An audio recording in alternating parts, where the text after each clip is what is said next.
Yes dear students, good morning to all of you बच्चों।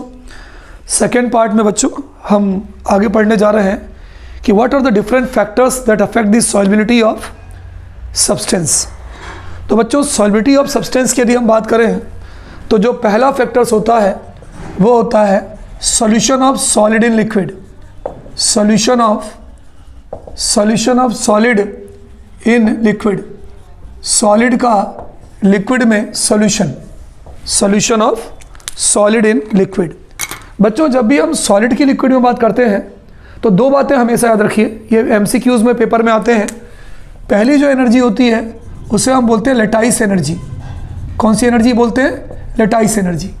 Lattice energy क्या होती है? The amount of energy required to break the bond in solid molecule, है ना। Amount of energy, lattice energy होती है amount of energy required to break the bond, required to break the bond of solid, to break the bond of solid। Solid में bond को तोड़ने के लिए जो एनर्जी चाहिए होती है उसे हम लेटाइस एनर्जी कहते हैं। दूसरी जो एनर्जी होती है बच्चों उसे हम कहते हैं सॉल्वेशन एनर्जी। सॉल्वेशन एनर्जी क्या होती है बच्चों? जब हम किसी भी सॉलिड को पानी में डिसॉल्व करते हैं तब जो एनर्जी रिलीज होती है उसे हम बोलते हैं solvation energy. Amount of energy released, amount of energy, बहुत इंपॉर्टेंट क्वेश्चन बता रहा हूँ बच्चों में, released when solid is dissolve in water, when solid dissolve in water. जब हम किसी सॉलिड को या आयनिक सॉलिड को पानी में डिसॉल्व करते हैं तो जो एनर्जी निकलती है उसे हम सॉल्वेशन एनर्जी कहते हैं, और जो सॉलिड को तोड़ने के लिए जो एनर्जी चाहिए होती है उसे हम लेटाइस एनर्जी कहते हैं। ज़्यादा इंपॉर्टेंट ये नहीं है बच्चों, ज़्यादा इंपॉर्टेंट ये तीन कंडीशन है। अगर मान लीजिए किसी सॉलिड के लिए लेटाइस एनर्जी की वैल्यू आपकी ज़्यादा होगी और सॉल्वेशन एनर्जी की वैल्यू कम होगी, तो हम ये कह सकते हैं कि वो जो सॉलिड होगा, solid is insoluble in water. वो पानी में क्या होगा? वो पानी में इनसॉल्युबल होगा। कब? When lattice energy is greater than solvation energy. MCQ आ सकता है। अगर मान लीजिए किसी ने उल्टा बोल दिया कि तिवारी सर लेटाइस एनर्जी की वैल्यू कम है और सॉल्वेशन एनर्जी की वैल्यू ज़्यादा है, ठीक है। अगर लेटाइस एनर्जी कम होगी और सॉल्वेशन एनर्जी ज़्यादा होगी तो वो जो सॉलिड होगा इज सॉल्युबल इन वाटर, तो वो जो सॉलिड होगा इज सॉल्युबल इन वाटर। वो जो सॉलिड होगा वो पानी में सॉल्युबल होगा। तीसरी चीज़, अगर मान लीजिए लेटाइस एनर्जी और सॉल्वेशन एनर्जी ये दोनों आपस में इक्वल होती हैं, लेटाइस एनर्जी और सॉल्वेशन एनर्जी ये दोनों आपस में इक्वल होती हैं, तो इस कंडीशन में भी क्या होगा? जो सॉलिड होगा ये पानी में सॉल्युबल होगा। Solid is soluble in water. तो तीन कंडीशन है बच्चों। अगर लेटाइस एनर्जी की वैल्यू ज़्यादा है सॉल्वेशन एनर्जी से तो वो सॉलिड पानी में इनसॉल्युबल होगा। लेटाइस एनर्जी अगर कम है तो वो पानी में सॉल्युबल होगा, और लेटाइस एनर्जी अगर सॉल्वेशन एनर्जी के बराबर है तो भी वो सॉलिड पानी में सॉल्युबल होगा। इसको नोट कर लीजिए। तो ये था solution of solid in liquid. अगला है बच्चों solution of liquid in liquid. इस पर भी पेपर में क्वेश्चन आता है, बहुत प्यारे क्वेश्चंस आते हैं। Solution of liquid in liquid, है ना, ध्यान दीजिएगा।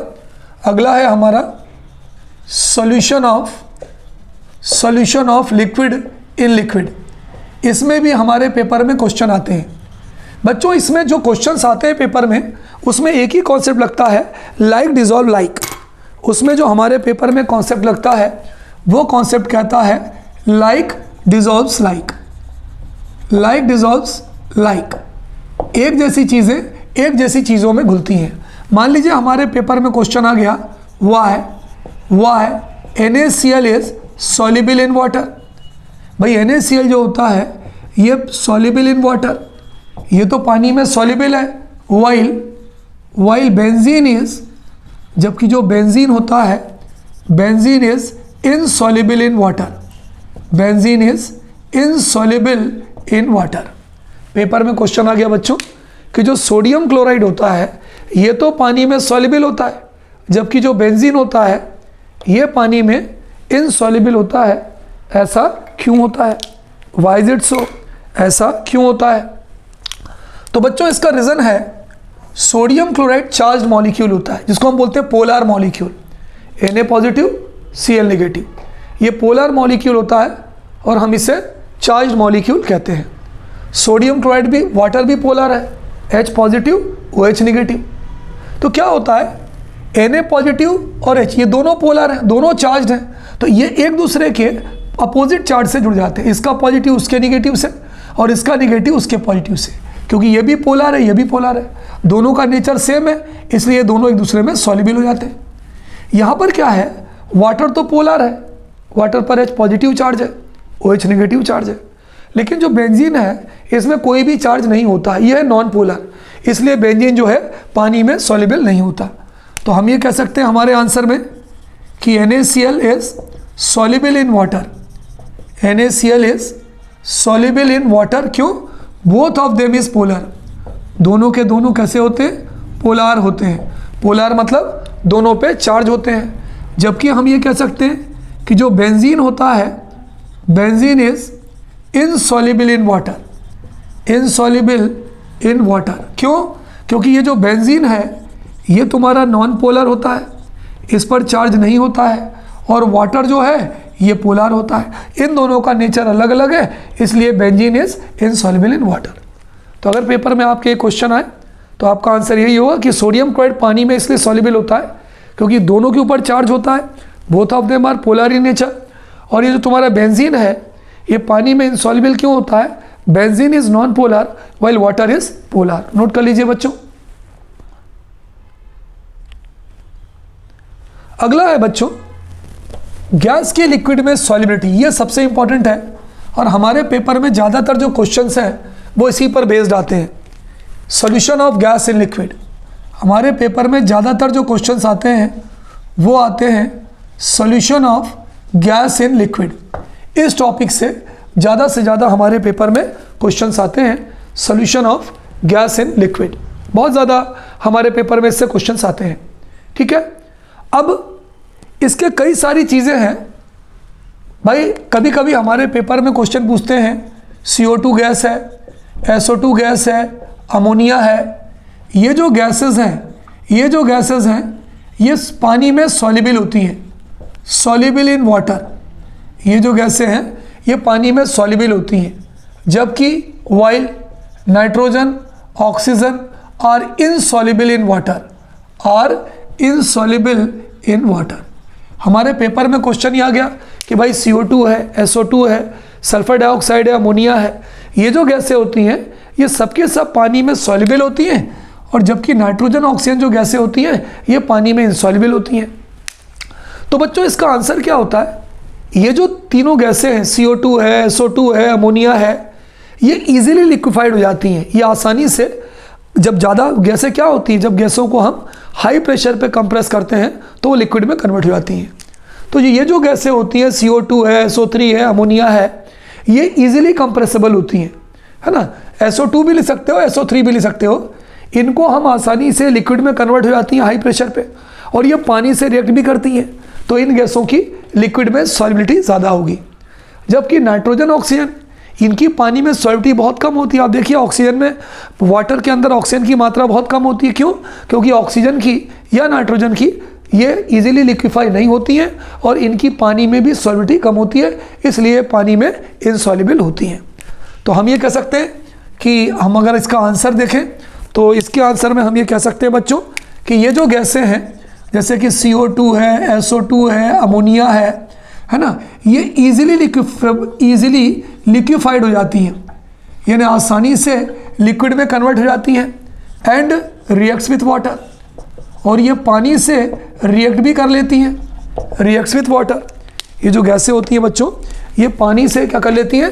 रिएक्ट भी कर लेती हैं।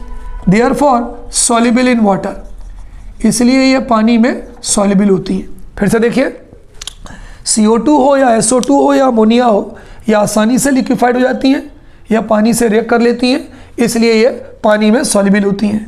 जबकि तुम्हारा नाइट्रोजन है या ऑक्सीजन है, ये नॉट ईजिली लिक्विफाइड, ये आसानी से लिक्विड में कन्वर्ट नहीं होती हैं और डोंट रिएक्ट विथ, और हम ये कह सकते हैं डोंट रिएक्ट विथ वाटर, ये पानी से रिएक्ट भी नहीं करती हैं। Therefore less soluble in water, या तो पानी में बहुत कम सॉल्युबल होती हैं या पानी में डिजॉल्व ही नहीं होती हैं। तो समझ में आ गई, ईजिली लिक्विफाइड हो या पानी से रिएक्ट करे तो सॉल्युबल होगा, लिक्विफाई नहीं हो या पानी से रिएक्ट ना करे तो वो इनसॉल्युबल होगा। नोट कर लीजिए बच्चों।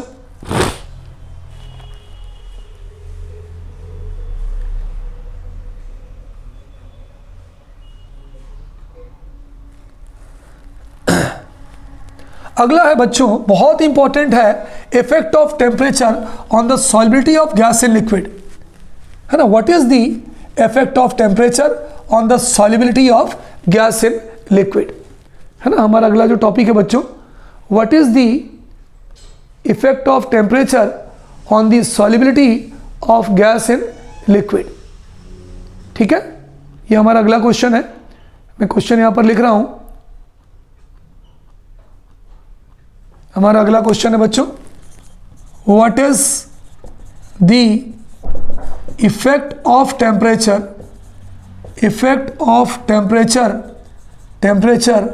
On the solubility of gas in liquid,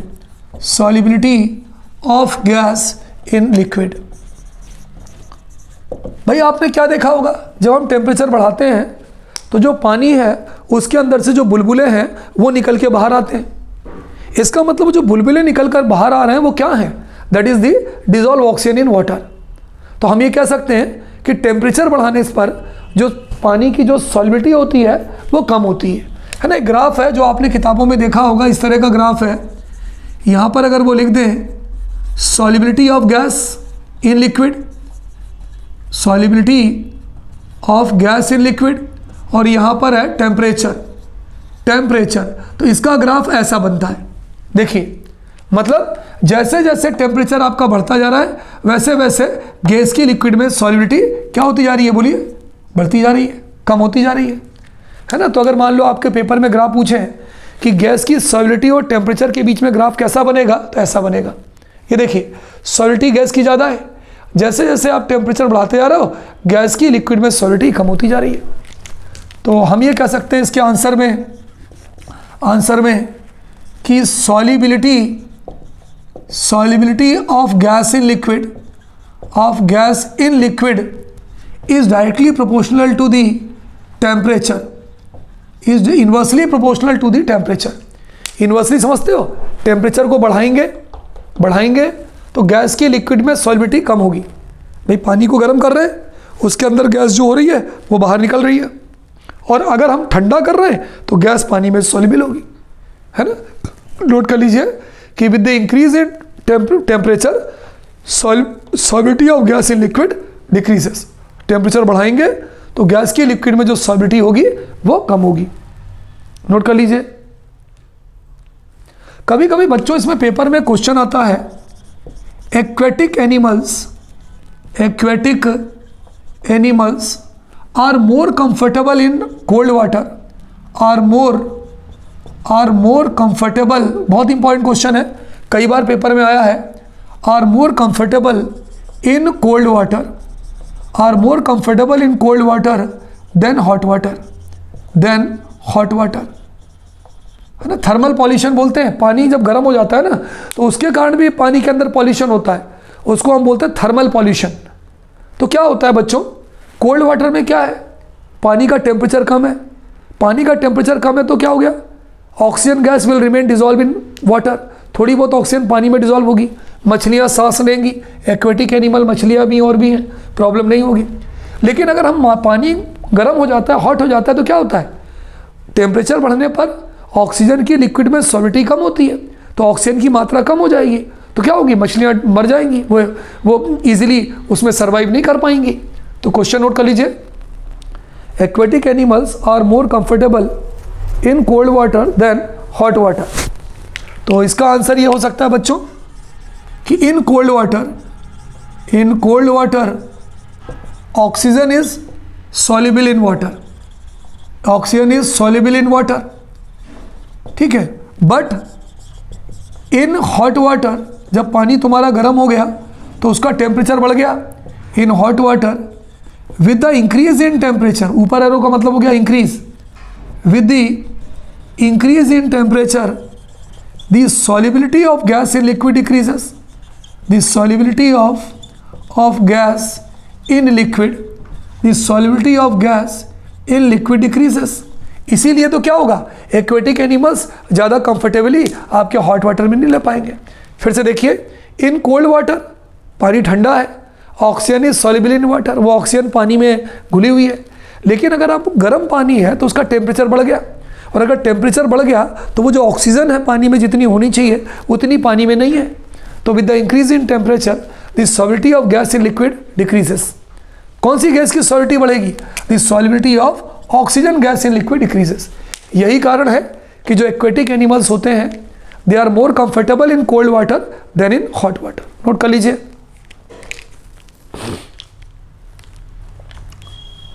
है ना, पॉज करिए, नोट करिए। बच्चों अगला टॉपिक हमारा बहुत इंपॉर्टेंट टॉपिक है, effect of pressure on the solution of gas in liquid. है ना, हमारा जो अगला टॉपिक है बच्चों वो है इफेक्ट ऑफ प्रेशर। इसके पहले मैंने टेम्परेचर का इफेक्ट बताया था, वो है बच्चों effect of pressure on the solubility of gas in liquid, on the solubility of gas in liquid. है ना, ये है effect of pressure on the solubility of gas in liquid. बच्चों इसमें एक लॉ लगता है जिसे हम बोलते हैं हेनरीज लॉ। है ना, टॉपिक नोट कर लीजिए। आपने सुना होगा इसमें एक लॉ लगता है, उस लॉ को बच्चों हम कौन सा लॉ बोलते हैं, उस लॉ को हम बोलते हैं Henry's law. That law is called as Henry's law. ठीक है, इस टॉपिक में ये मालूम क्या बोल रहे हैं, अगर गैस है पानी में डिजॉल्व है और अगर आप उसको प्रेशर की बात करो तो कौन सा लॉ लगाओगे, तो बच्चों उस लॉ को हम बोलते हैं हेनरीज लॉ। हेनरीज लॉ बच्चों दो तरह से आप लिख सकते हो हेनरीज लॉ। पहला आप हेनरीज लॉ ये लिख सकते हो कि अकॉर्डिंग टू दिस लॉ, ये पहली स्टेटमेंट बता रहा हूँ, दोनों सही हैं, ये भी सही है ये भी सही है, वो है mass of gas dissolved in liquid, mass of gas dissolved in liquid यानी एम है ना, is directly proportional to the, ये पहली डेफिनेशन है, is directly proportional to the pressure of gas. Mass of gas dissolve in liquid यानी M is directly proportional to the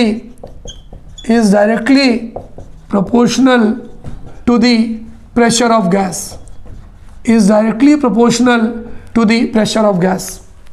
ठीक है, pressure of gas यानी P। ठीक है, इसका मतलब क्या हुआ सर, इसका मतलब समझिए, इसका मतलब ये हुआ M is directly proportional to P और प्रोपोर्शनलिटी कांस्टेंट आता है तो M is equal to Kp। है ना, ये पहली इक्वेशन है।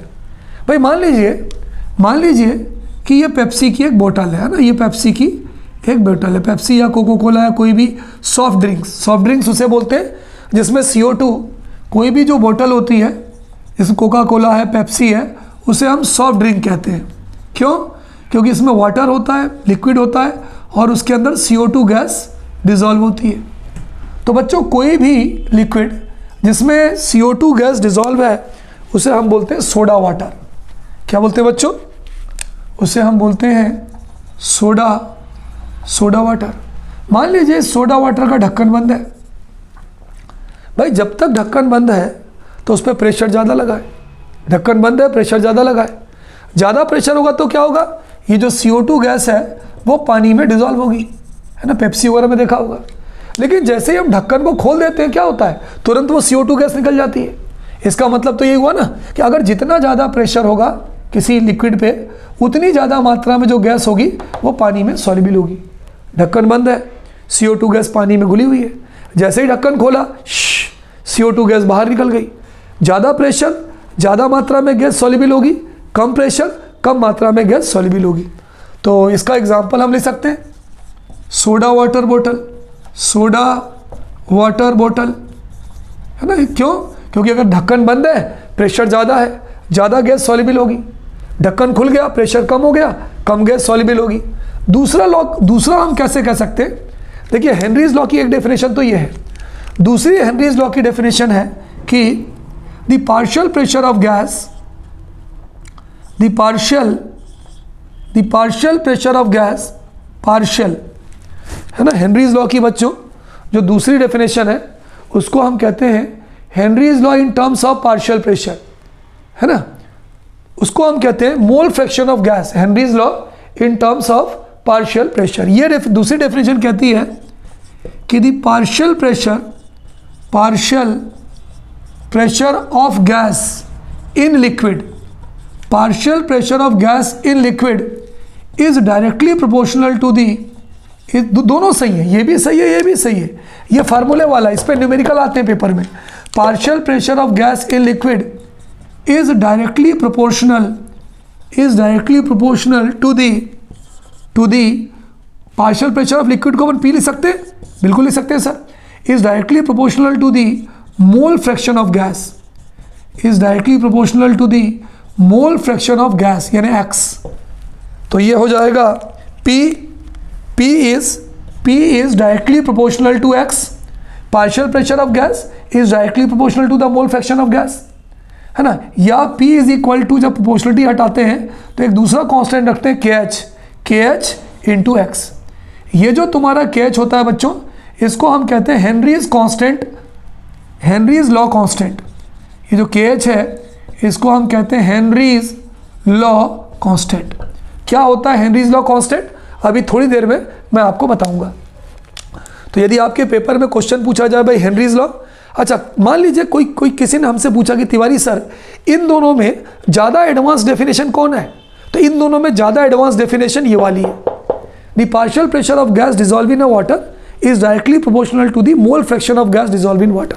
ये ज़्यादा ऑथेंटिक डेफिनेशन है, तो ये लिख दो चाहे ये लिख दो, ये दोनों सही है। ये न्यूमेरिकल में काम आता है, हेनरीज लॉ का constant P is equal to KH into X, note कर लीजिए।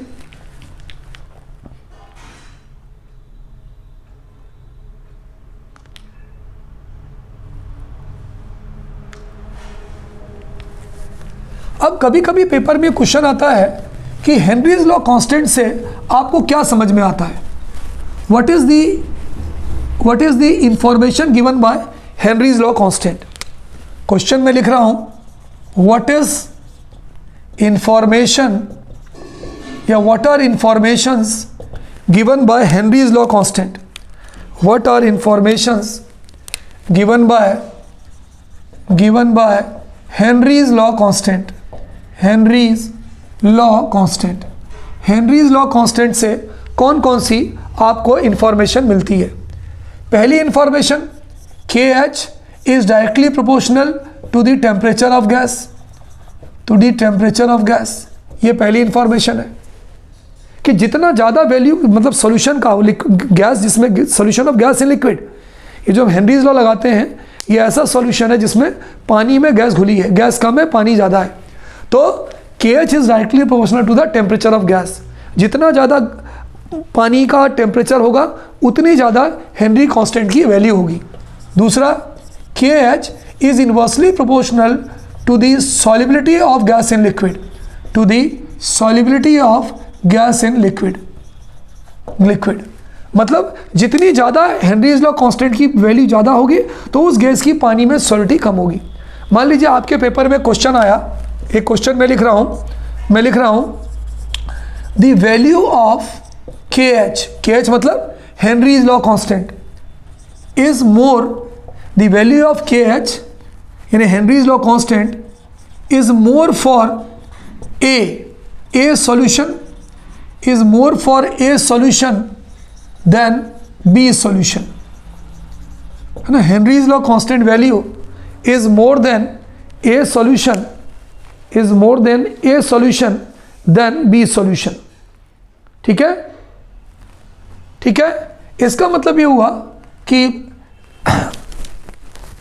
For more than gas A solution, ऐसा लिख दो, is more than for gas A solution, gas A का सॉल्यूशन है, and less for gas B solution, less for gas B solution, solution, which gas will be more soluble, which gas will be more soluble in liquid, which gas will be more soluble in liquid. Question समझ में आ रहा है? दो gas के हमने solution बनाए, एक हमने गैस ए का सॉल्यूशन बनाया और एक हमने गैस बी का सॉल्यूशन बनाया। ये कह रहा है कि हेनरीज लॉ कांस्टेंट की वैल्यू गैस ए के लिए ज़्यादा है और गैस बी के सॉल्यूशन के लिए कम है। और मैंने अभी आपको पढ़ाया कि कांस्टेंट की वैल्यू ज़्यादा होगी तो गैस की लिक्विड में सॉल्युबिलिटी कम होगी, इन्वर्सली है। इसका मतलब ये हुआ कि गैस ए जो है वो पानी में कम सॉल्युबल होगी और गैस बी जो है वो पानी में ज़्यादा सॉल्युबल होगी। तो इसका आंसर ये हो जाएगा gas A is less soluble in water, less soluble in water, वो पानी में कम सॉल्युबल होगी, जबकि gas B is more soluble in water, gas B is more soluble in water. ऐसा क्यों? क्योंकि KH is inversely proportional to the solubility of gas in liquid, solubility of gas in liquid. बहुत अच्छा question है, बहुत प्यारा question है बच्चों, कि जिस गैस के लिक्विड की, अगर कोई गैस है पानी में डिजॉल्व है, उसके लिए KH की वैल्यू कम है तो उसकी सॉल्युबिलिटी ज़्यादा होगी। अगर KH की वैल्यू ज़्यादा है तो उसकी सॉल्युबिलिटी कम होगी। क्यों? क्योंकि हेनरीज लॉ कांस्टेंट टेम्परेचर के डायरेक्टली प्रोपोर्शनल है और यही हेनरीज लॉ कांस्टेंट गैस की सॉल्युबिलिटी के इनवर्सली प्रोपोर्शनल है। नोट कर लीजिए।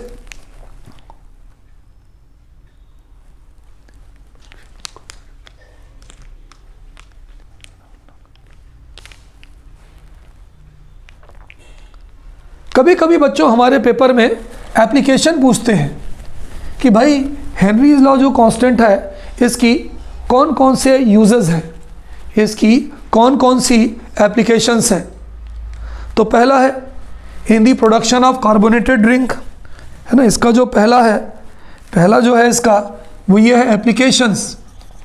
कभी कभी पेपर में पूछते हैं write down applications of Henry's law, Henrys law, कि भाई हेनरीज लॉ की कौन कौन सी एप्लीकेशंस होती हैं। बच्चों बहुत इंपॉर्टेंट टॉपिक है, क्वेश्चन जरूर पेपर में आता है।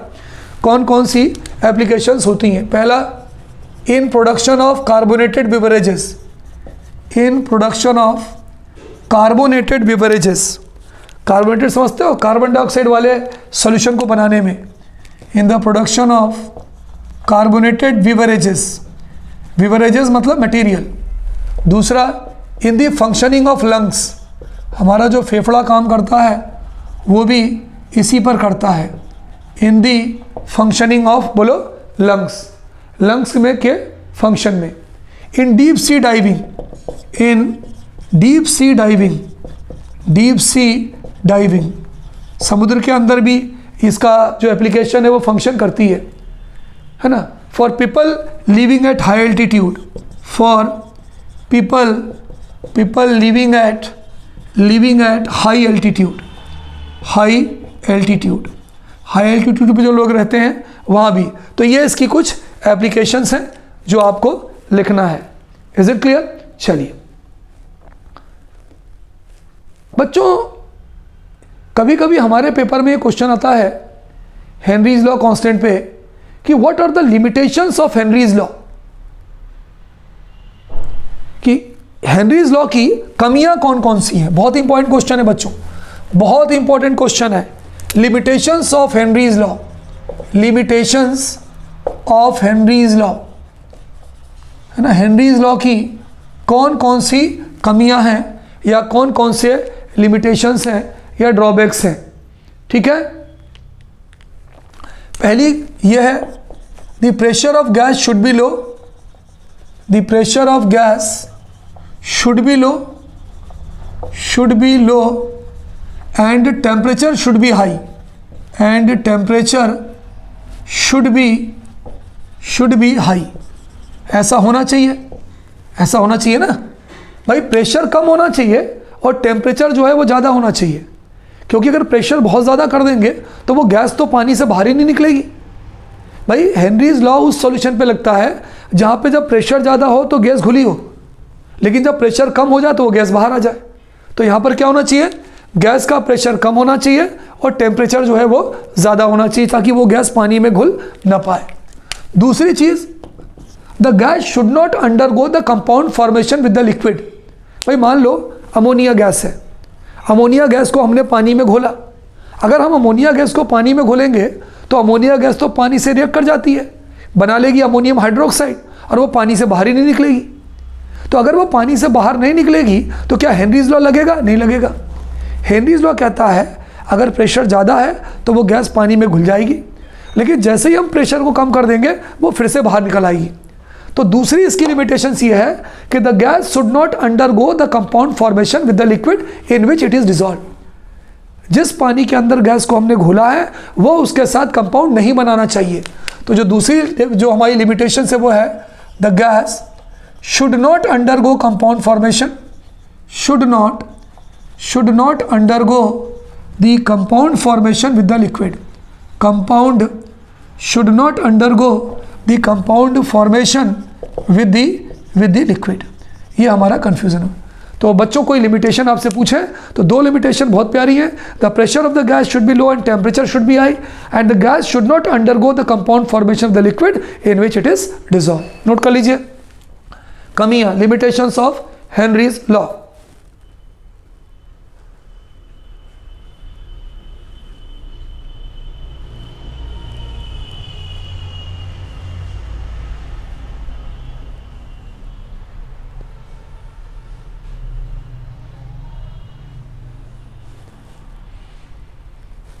चलिए बच्चों, कभी कभी हमारे पेपर में देखिए हेनरीज लॉ भाई एक न एक क्वेश्चन पेपर में आता ही है भाई, बिल्कुल। कभी कभी बच्चों इस पर बेस्ड हमारे पेपर में क्वेश्चन आता है कि why Henry's law is not applicable, why Henry's law is not applicable for the dissolution of ammonia gas in water, for the dissolution of, for the घोलना, डिसोल्यूशन मतलब होता है घोलना, for the dissolution of ammonia gas, dissolution of ammonia gas in water, ammonia gas in water. Question समझ रहे हैं क्या है कि अगर हम पानी में CO2 गैस को घोल दें तब तो वो हेनरीज लॉ को फॉलो करती है, क्योंकि CO2 पानी में घुलती ही नहीं है। जब प्रेशर होगा तो घुलेगी, प्रेशर हटा देंगे तो निकल जाएगी। लेकिन अमोनिया गैस को अगर अपन पानी में घुलते हैं तो ये हेनरीज लॉ को फॉलो क्यों नहीं करती है? कारण स्पष्ट तो सीधा है कि वो पानी में जब घुल जाती होगी तो वो कंपाउंड बना लेती होगी और उसी में मिल जाती होगी और बाहर नहीं निकलती होगी, और इसलिए फॉलो नहीं करती है। बिल्कुल सही आपने सोचा कि इसका आंसर ये है कि देखिए, पहले मैं आपको इक्वेशन के थ्रू समझा दूँ तो आपको कोई प्रॉब्लम नहीं होगी, चीज़ें आपको क्लियर हो जाएंगी। ये है आपकी अमोनिया गैस और इसको हमने घोला पानी में, H2O। H2O क्या है बच्चों, बोलो? लिक्विड है। जैसे ही हमने बच्चों अमोनिया गैस को पानी में घोला तो ये क्या होगी, पानी से रिएक्ट करेगी और रिएक्ट करके बनाएगी NH4H एक्वस, है ना भाई। देखो अगर ये पानी से रिएक्ट नहीं करती और बाहर निकल जाती प्रेशर कम करने पर, तब तो ये फॉलो करती। लेकिन यहाँ तो क्या है, जैसे हमने पानी में घोला इसने अमोनियम हाइड्रोक्साइड बना लिया। ये जो अमोनियम हाइड्रोक्साइड है बच्चों, ये पानी में रहेगा नहीं, ये पूरा पानी में बिखर जाएगा। ये हो जाएगा NH4 पॉजिटिव और ये हो जाएगा तुम्हारा OH निगेटिव। ये हो गया एक्वस और ये हो गया एक्वस। तो हमारा आंसर क्या होगा कि when ammonia is dissolve in water it forms ammonium hydroxide followed by dissociation. जैसे ही हम अमोनिया को पानी में घोलते हैं ये अमोनियम हाइड्रोक्साइड बना लेता है और पानी के अंदर टूट के अमोनियम आयन और OH निगेटिव आयन में चला जाता है। तो क्या अमोनिया गैस बाहर निकल पाएगी? No, never.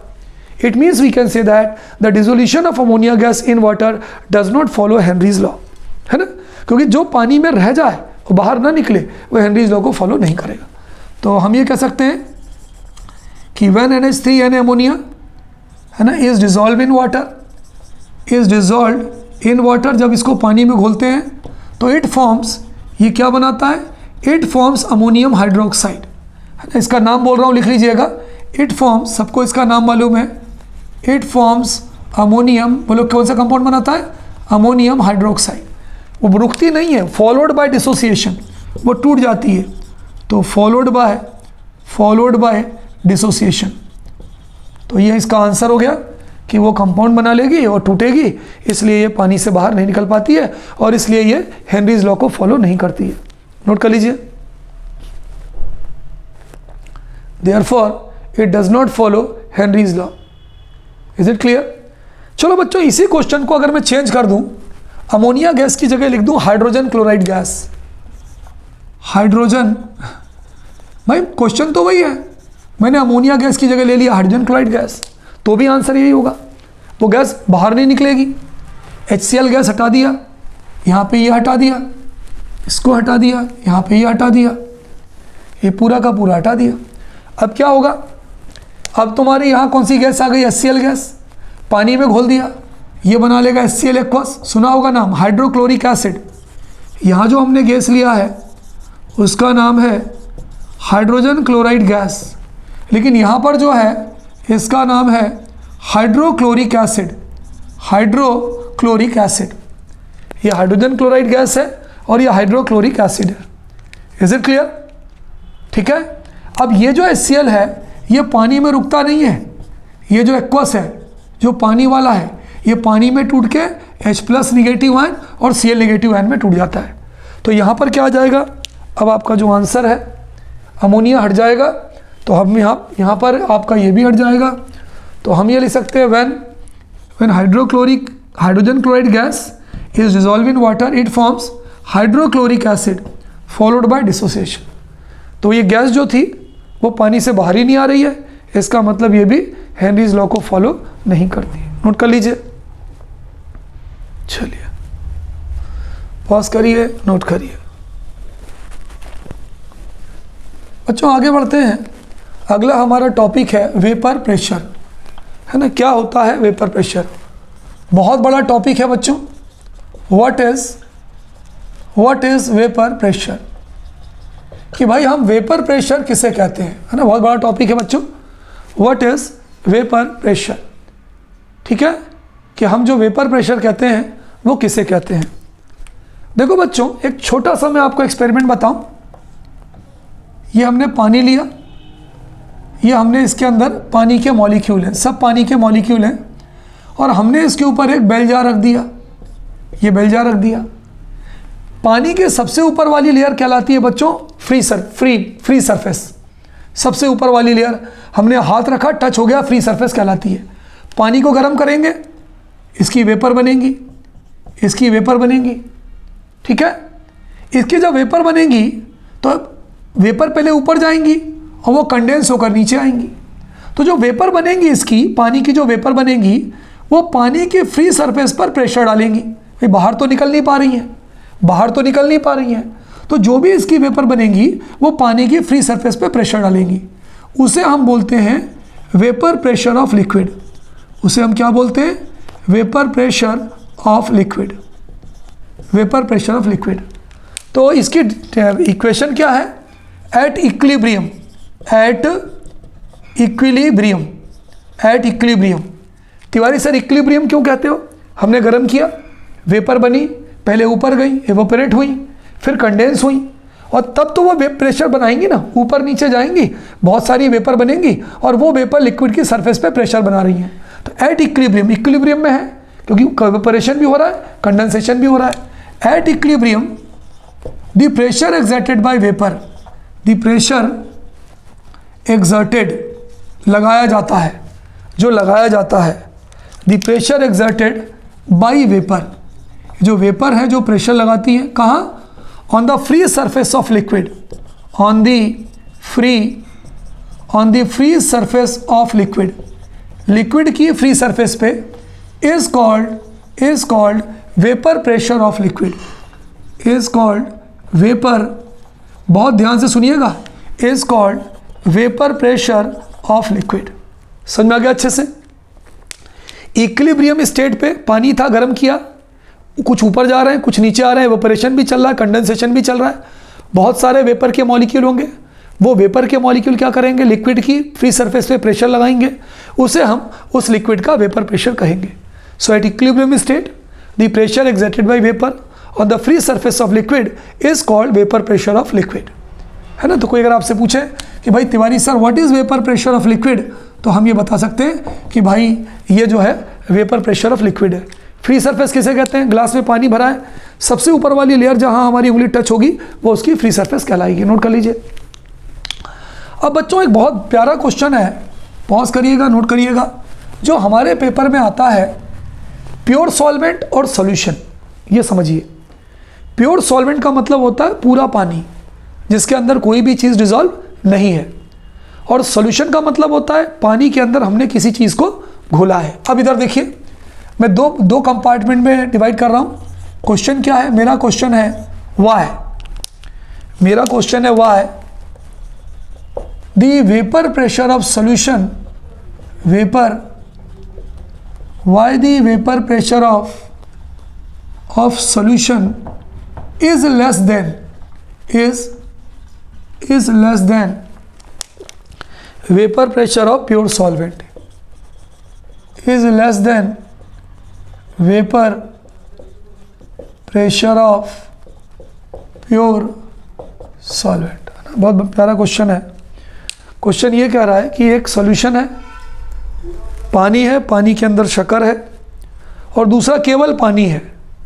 तो जो केवल पानी है, जो प्योर सॉल्वेंट है, ये वाला जो केवल पानी है, इसका वेपर प्रेशर ज़्यादा है, और जो सॉल्यूशन है जहाँ पानी के अंदर शक्कर मिली हुई है, उसका वेपर प्रेशर कम है। ऐसा क्यों है? देखिए, मैं आपको ये समझाता हूँ।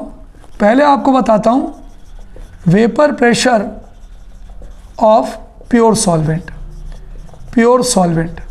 पहले मैं इसकी बात करता हूँ। मान लीजिए पानी है, इस बीकर में सारा वाटर है ना, सारा का सारा पानी है, वाटर है। तो वाटर कौन सा सॉल्वेंट कहलाएगा? तिवारी सर प्योर सॉल्वेंट कहलाएगा, क्योंकि हमने कुछ नहीं किया है, ये सब वाटर के मॉलिक्यूल हैं, हमने इसको बेल जार से ढक दिया। तो बच्चों, जो वाटर है अगर हम उसको गर्म करेंगे तो उसके सारे के सारे मॉलिक्यूल वेपर में कन्वर्ट होंगे, है ना, क्योंकि जो जितने भी मॉलिक्यूल्स हैं वो सारे के सारे वोलेटाइल हैं, वोलेटाइल इन नेचर। वोलेटाइल मालूम है किसे बोलते हैं? जो गर्म करने पर लिक्विड से वेपर में बदल जाए। तो बोलो भाई, पानी के जितने भी मॉलिक्यूल हैं सबके सब वोलेटाइल हैं कि नहीं है? हैं। तो बहुत ज़्यादा इवेपोरेशन होगा, बहुत ज़्यादा कंडेंसेशन होगा, बहुत ज़्यादा वेपर बनेगी, और वो जो प्रेशर लगाएगी वो भी बहुत ज़्यादा होगा। भाई, पूरे के पूरे पानी के मॉलिक्यूल वेपर में कन्वर्ट हो रहे हैं ना, तो वेपर ज़्यादा बनेगी, तो वो जो प्रेशर लगाएगी सरफेस पे, आपकी प्योर सॉल्वेंट की सरफेस पे, वो ज़्यादा होगा। तो हम ये कह सकते हैं vapour pressure of pure solvent is more. Pure solvent का वेपर प्रेशर ज़्यादा होता है, क्योंकि ज़्यादा वेपर बनेगी और वो लिक्विड की फ्री सरफेस पे ज़्यादा प्रेशर लगाएगी, तो vapour pressure of pure solvent is more, है ना। बिकॉज उसका कारण यह है, बिकॉज द प्रेशर, इसका आंसर ये है, because the pressure exerted by vapour, ये जो वेपर जो प्रेशर लगा रही हैं on the free surface of solvent, on the free, ऊपर वाले किसकी सरफेस पे? Pure solvent. On the free surface of pure solvent, on the free surface of pure solvent will be more, इसलिए हम ये कह सकते हैं कि vapour pressure of pure solvent is more. कोई अगर आपसे पूछे कि भाई प्योर सॉल्वेंट का वेपर प्रेशर ज़्यादा क्यों होता है, तो हम ये बोलेंगे vapour pressure of pure solvent is more. क्यों? Because the pressure exerted by vapour, pressure exerted by vapour, pressure exerted by vapour on the free surface of pure solvent, pani, will be more, है ना, इसलिए इसका vapour pressure ज़्यादा होता है। चलिए, अब अपन एक काम करते हैं, इसी बीकर में जिसमें पानी हमने लिया था, इसी के अंदर हम शक्कर घोल देते हैं। तो जब शक्कर घोलेंगे तो पानी के मॉलिक्यूल के बीच में शक्कर के मॉलिक्यूल भी आ जाएंगे। पानी का मॉलिक्यूल, शक्कर का मॉलिक्यूल, पानी का मॉलिक्यूल, शक्कर का मॉलिक्यूल, ठीक है, समझ रहे हैं। तो ये जो सॉल्वेंट है, जो पानी है, ये तो वोलेटाइल होगा, गर्म करने पर वेपर में जाएगा। ये किसका मॉलिक्यूल है? सॉल्वेंट का। लेकिन जो सॉल्यूट का मॉलिक्यूल है, ये कैसा होगा? Non volatile. नॉन वोलेटाइल का मतलब ये वेपर नहीं बनाएगा। भाई, ये तो पानी का है ना, सॉल्वेंट है ना, सॉल्वेंट पानी है, और ये तुम्हारी सॉल्यूट है, शक्कर मान लो, ये वेपर नहीं बनाएगी। अब अगर हम इसको ढक देंगे, जिससे ढका है ना, ये कहलाता है बेल जार। ऐसे रख देते हैं, ऐसे उठा लेते हैं। तो यहाँ पे क्या होगा, यहाँ पे कम वेपर बनेगी, जो नीचे कंडेंसेशन होगा वो भी कम होगा। तो जब वेपर कम बनेगी, कम वेपर क्यों बन रही है, क्योंकि उसके अंदर हमने नमक मिला दिया, शक्कर मिला दिया, तो उसके मॉलिक्यूल ऊपर आ गए, घेर लिया। तो जब उस वेपर जो बनेगी कम बनेगी, वो प्रेशर लगाएंगे वो भी कम होगा। इसलिए हम ये कह सकते हैं कि वेपर प्रेशर ऑफ सॉल्यूशन है ना, vapour pressure of solution containing non-volatile solute,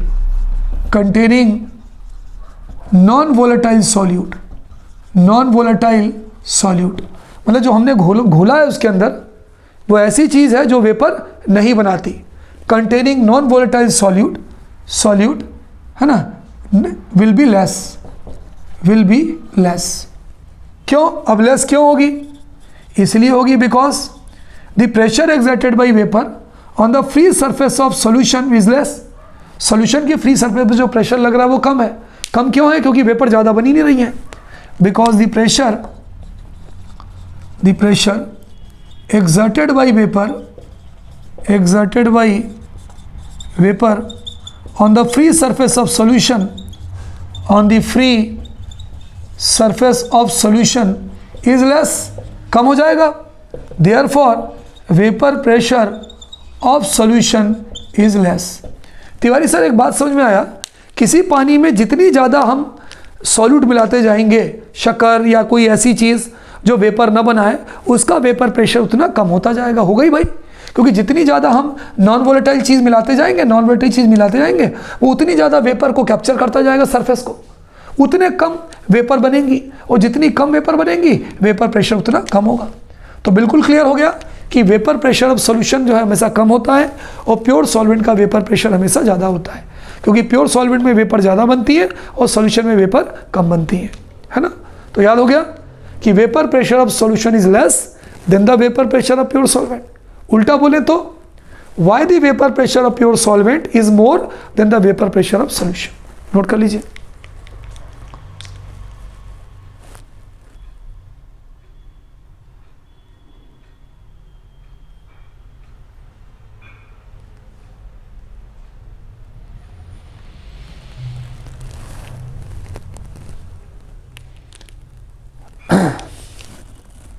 अब बच्चों मैं आपको एक बहुत ही नई चीज़ बताने जा रहा हूँ, इसको ध्यान रखिएगा। तो ये तो क्लियर हो गया ना कि पानी का जो वेपर प्रेशर होता है, जो प्योर सॉल्वेंट का वेपर प्रेशर होता है वो ज़्यादा होता है, सॉल्यूशन का जो वेपर प्रेशर होता है वो कम होता है, क्योंकि सॉल्यूशन के अंदर हमने शक्कर मिलाया है या नमक मिलाया है। इसको मिलाने से क्या होता है, वेपर कम बनती है, फ्री सरफेस से प्रेशर कम लगाती है, तो उसका वेपर प्रेशर कम हो जाता है। तो प्योर सॉल्वेंट का वेपर प्रेशर बच्चों ज़्यादा होता है, और जो सॉल्यूशन है उसका वेपर प्रेशर कम होता है। चलिए, एक बहुत ही इंपॉर्टेंट चीज़ मैं आपको बताने जा रहा हूँ बच्चों, बहुत ध्यान से सुनिएगा, और अक्सर ये रीजनिंग क्वेश्चंस पेपर में आते ही हैं। एक तो ये हमारा रीजनिंग क्वेश्चन हो गया बच्चों। अगर कोई मुझसे पूछे, ध्यान से समझिएगा, ये जो बताने जा रहा हूँ इस पर कई सारे क्वेश्चंस पेपर में आते हैं, ध्यान से सुनिएगा। What is boiling point?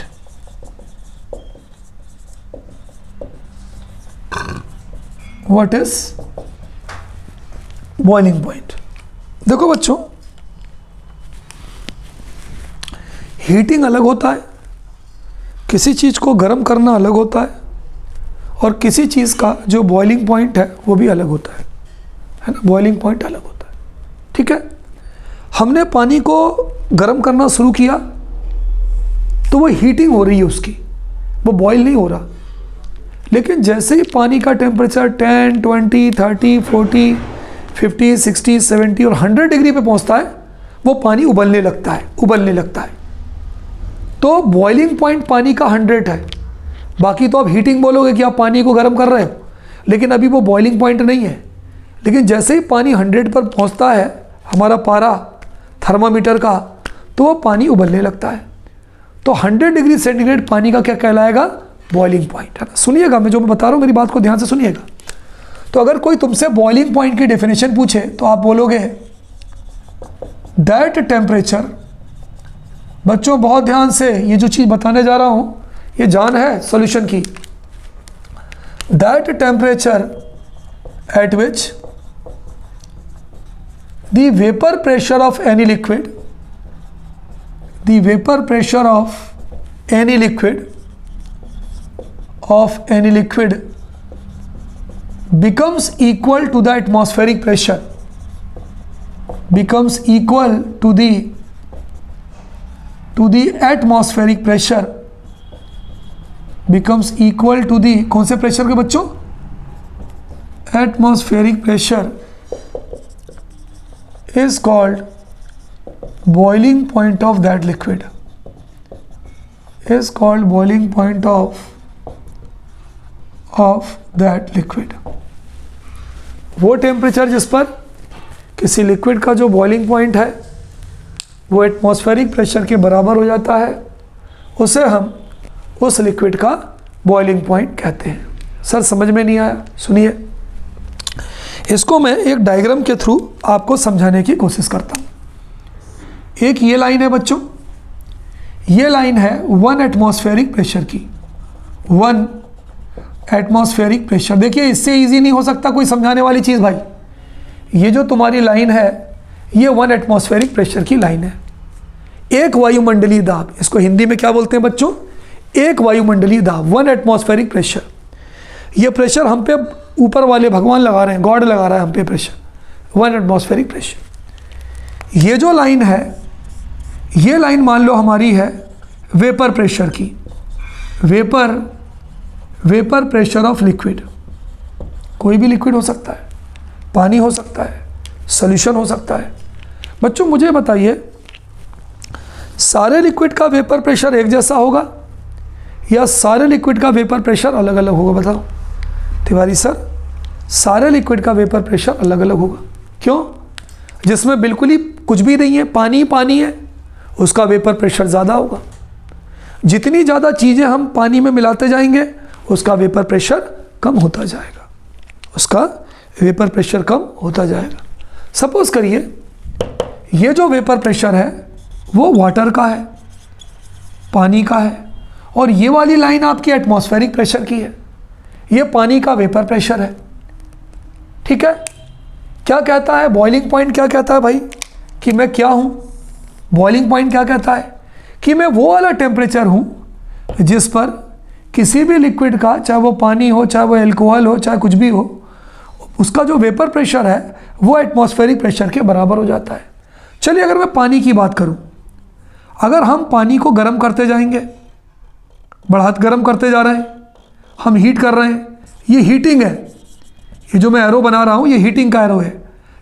10 degree, 20 degree, 30 degree, 40 degree, 50 degree, ये 10 डिग्री हो गया, वेपर प्रेशर बढ़ा, 20 डिग्री और बढ़ा, 30 डिग्री और बढ़ा, 50 डिग्री सेंटीग्रेड और बढ़ा, 80 डिग्री सेंटीग्रेड और बढ़ा, और ये हो गया तुम्हारा 100 डिग्री सेंटीग्रेड। बच्चों ध्यान दो, यहाँ पे पानी गर्म हो रहा है, गर्म हो रहा है, उसका वेपर प्रेशर बढ़ रहा है। लेकिन जैसे ही उस पानी का वेपर प्रेशर बढ़ते बढ़ रहा है, वो एटमॉस्फेरिक प्रेशर के बराबर हो जाएगा। यानी vapour pressure of liquid is equal to atmospheric pressure. वो बढ़ते एटमॉस्फेरिक प्रेशर के बराबर हो जाएगा। वहाँ पे क्या होगा कि वो जो लिक्विड है वो लिक्विड बॉईल करना चालू कर देगा, उबलना चालू कर देगा, और उसे हम उस पॉइंट को क्या बोलेंगे? Boiling point. तो पानी के लिए 100 डिग्री सेंटीग्रेड वो टेम्परेचर है जिस पर पानी का जो वेपर प्रेशर है वो एटमॉस्फेरिक प्रेशर के बराबर हो जाता है। तो वो पानी का बॉइलिंग पॉइंट हो गया। अब बच्चों मुझे बताओ, ये जो मैंने झांकी बनाई है ये किसके लिए बनाई है? पानी के लिए बनाई है। अब मुझे आप एक बात बताओ, अगर मैं इस पानी में, ये जो मेरा वाटर है, पानी है, अगर मैं नमक मिला दूं तो क्या होगा? तिवारी सर इसका वेपर प्रेशर कम हो जाएगा। बिल्कुल सही पहचाना, क्योंकि भाई अगर मैं नमक मिलाऊंगा तो नमक ऊपर वाली सरफेस को घेर लेगा, कम वेपर बनेंगी, कम प्रेशर लगाएंगी, तो वेपर प्रेशर कम होगा।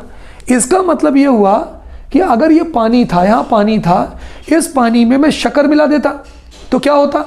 अगर मैं शक्कर मिला देता तो यहाँ पे वेपर प्रेशर इतना था, ज़्यादा था।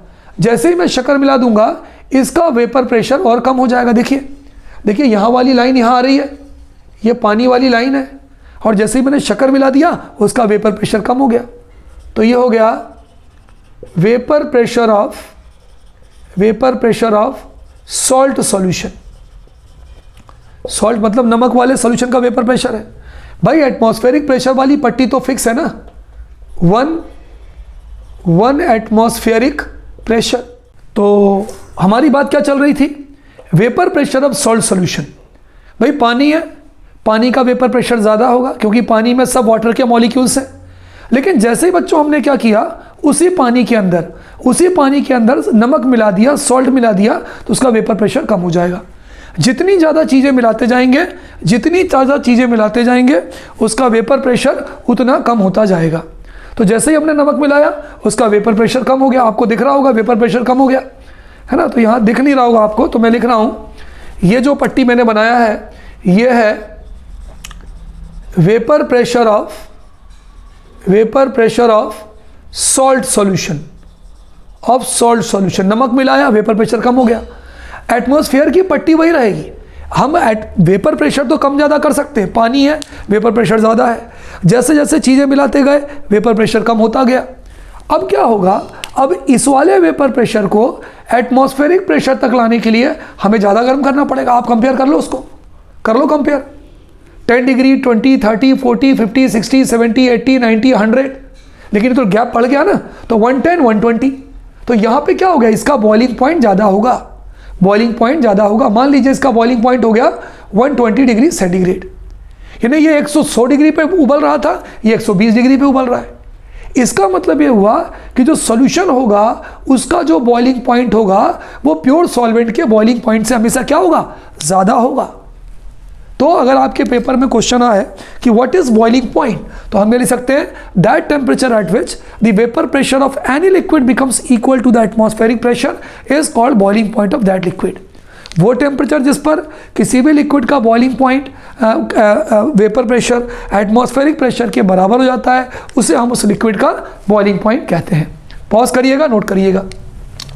अगर मान लीजिए यही क्वेश्चन ऐसा आ जाए, ये देखिए मैंने नीचे का डायग्राम नहीं बनाया, बिगाड़ा है, ताकि आप डायग्राम से समझ सकें।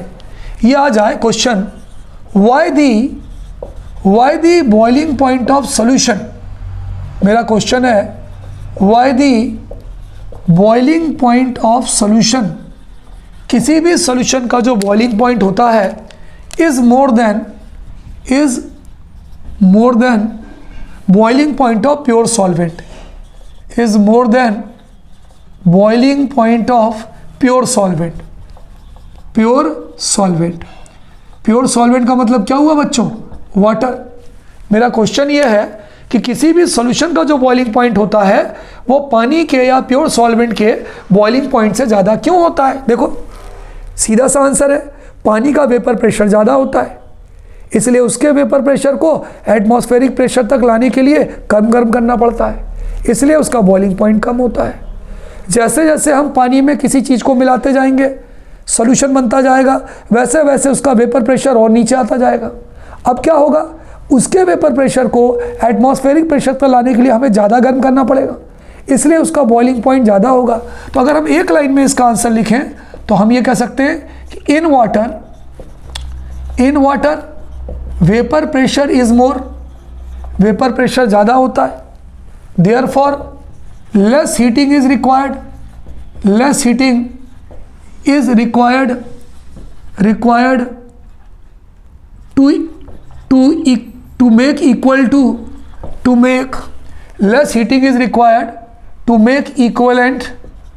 to make equivalent to atmospheric pressure, atmospheric pressure तक लाने के लिए कम गर्म करना पड़ता है। देयरफॉर इसलिए boiling point of water is more. फिर से समझिए, पानी का वेपर प्रेशर ज़्यादा होता है, इसलिए इसके वेपर प्रेशर को एटमॉस्फेरिक प्रेशर तक लाने के लिए कम गर्म करना पड़ता है। इसलिए इसका बॉइलिंग पॉइंट कम होता है। जबकि अगर हम सॉल्यूशन की बात करें, इन सॉल्यूशन, बताओ भाई वेपर प्रेशर क्या हो गया, कम हो गया, क्योंकि किसी चीज़ को मिलाया। In solution vapour pressure is less. जब वेपर प्रेशर कम हो गया तो इसके वेपर प्रेशर को अब उसी जगह पे लाने के लिए ज़्यादा गर्म करना पड़ेगा। Therefore more heating is required, more heating is required to equal them atmospheric pressure. More heating is required to equal them to atmospheric pressure. Atmospheric pressure तक लाने के लिए ज़्यादा गर्म करना पड़ेगा।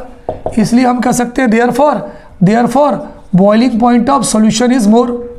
Therefore boiling point of solution is मोर। इसलिए solution का जो बॉइलिंग पॉइंट है वो ज़्यादा होता है। एक बात तो क्लियर हो गई बच्चों, अगर पानी है, अगर हम उसको उबालें तो जल्दी उबल जाएगा, उसका बॉइलिंग पॉइंट कम होगा। लेकिन जैसे जैसे पानी में हम शक्कर, चाय की पत्ती और ये चीज़ें डालते जाएंगे, उसका बॉइलिंग पॉइंट बढ़ता जाएगा। तो बच्चों आज के इस एपिसोड में, इस सेगमेंट में एक बहुत प्यारी चीज़ हमने पढ़ी। क्या? अगर प्योर सॉल्वेंट है उसका वेपर प्रेशर ज़्यादा होगा, सॉल्यूशन है उसका वेपर प्रेशर कम होगा। जितने ज़्यादा सॉल्यूशन हम चीज़ें घोलते जाएंगे उसका वेपर प्रेशर उतना कम होता जाएगा। फिर दूसरी चीज़ हमने क्या पढ़ी? Boiling point. अगर वेपर प्रेशर ज़्यादा है तो बॉइलिंग पॉइंट कम होगा, वेपर प्रेशर कम है तो बॉइलिंग पॉइंट ज़्यादा होगा। आप एक चीज़ और लिख सकते हैं, ये आपके लिए बेनिफिशियल होगी, कि vapour pressure is inversely proportional to the boiling point. ये चीज़ नोट कर लें, बहुत फ़ायदेमंद आपके लिए होने वाली है, कि vapour pressure of any liquid is inversely proportional to the boiling point. ज़्यादा वेपर प्रेशर बॉइलिंग पॉइंट कम, कम वेपर प्रेशर बॉइलिंग पॉइंट ज़्यादा। ठीक, तो इसको नोट कर लीजिए बच्चों। इस सेगमेंट में बच्चों हमने क्या पढ़ा? हमने ये देखा कि किस तरह से डिफरेंट फैक्टर्स हैं जो सॉल्यूशन को अफेक्ट करते हैं, चाहे वो सॉलिड हो, चाहे वो सॉलिड लिक्विड हो, चाहे वो गैस लिक्विड हो। और इसमें सबसे इंपॉर्टेंट चीज़ जो हमने पढ़ी वो पढ़ी हेनरीज लॉ। हेनरीज लॉ हमने दो चीज़ें पढ़ी, M प्रोपोर्शनल टू P और हमने पढ़ी P is equal to KH into X. KH के बारे में हमने बहुत अच्छी चीज़ पढ़ी कि हेनरीज लॉ कांस्टेंट क्या होता है। हेनरीज लॉ कांस्टेंट टेम्परेचर के डायरेक्टली प्रोपोर्शनल होता है, सॉलिडिटी के इन्वर्सली प्रोपोर्शनल होता है। उसके बाद हमने ये पढ़ा हेनरीज लॉ की क्या क्या एप्लीकेशंस हैं, हेनरीज लॉ की क्या क्या लिमिटेशंस हैं। कुछ सॉल्यूशंस ऐसे हैं जिन पर हेनरीज लॉ नहीं लगता, जैसे कि CO2 का सॉल्यूशन CO2 पे लगेगा क्योंकि CO2 पानी में सॉल्युबल नहीं है। हाइड्रोक्लोरिक एसिड पे नहीं लगता, अमोनिया पे नहीं लगता क्योंकि ये पानी में डिजॉल्व हो जाती है। उसके बाद सबसे इंपॉर्टेंट चीज़ हमने पढ़ाई बच्चों कि वेपर प्रेशर क्या होता है। In that segment we have studied that vapour pressure of pure solvent, पानी का वेपर प्रेशर जो होता है वो ज़्यादा होता है, सारे वोलेटाइल होते हैं। सॉल्यूशन का वेपर प्रेशर कम होता है। ठीक है, फिर हमने वेपर प्रेशर को बॉइलिंग पॉइंट से जोड़ा कि अगर वेपर प्रेशर ज़्यादा होगा तो बॉइलिंग पॉइंट कम होगा, क्योंकि वेपर प्रेशर क्या होता है, एटमॉस्फेरिक प्रेशर के बराबर होगा तो उसे बॉइलिंग पॉइंट बोलेंगे। वेपर प्रेशर ज़्यादा होगा तो उसको जल्दी से हो जाएगा, बॉइलिंग पॉइंट कम होगा। लेकिन यही वेपर प्रेशर अगर कम होगा तो बॉइलिंग पॉइंट ज़्यादा होगा, क्योंकि उसको एटमॉस्फेरिक प्रेशर तक लाने के लिए ज़्यादा गर्म करना पड़ेगा। तो ये सारी चीज़ें अच्छे से पढ़िएगा, इसको रिवाइज करिएगा। That is going to be very fruitful to you.